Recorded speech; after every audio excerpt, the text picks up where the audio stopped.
গতকাল ১৩ জুলাই ২০২৫ খুলনার বধিয়াঘাটা থানার ৬ নম্বর বালিয়াডাঙ্গা ইউনিয়নের বিরাট মাধ্যমিক বিদ্যালয় মাঠে অনুষ্ঠিত হয় সংগঠন ভিত্তিক প্রীতি ফুটবল ম্যাচ ২০২৫।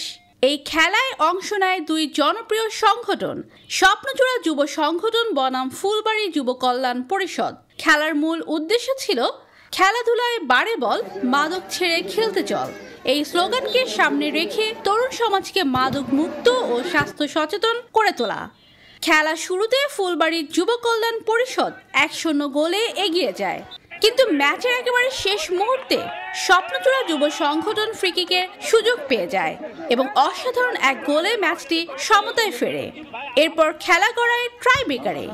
টানটান উত্তেজনাপূর্ণ ট্রাইব্রেকারে স্বপ্নচূড়া যুব সংগঠন ৩-১ গোল ব্যবধানে জয়লাভ করে এবং মাঠে ছড়িয়ে পড়ে উল্লাস। উভয় দলকে ট্রফি প্রদান ও সম্মাননা জানানো হয়। এ ধরনের উদ্যোগ শুধু খেলাধুলার চর্চাই নয়, সমাজে ইতিবাচক বার্তা ছড়িয়ে দেয়। তরুণ সমাজকে যদি এমনভাবে মাদক ও অপসংস্কৃতি থেকে দূরে রাখা যায়, তাহলে গড়ে উঠবে একটি সুস্থ ও উন্নত বাংলাদেশ। টুকে ভিশন সংবাদে ছিলাম আমি শম্পা হোসেন।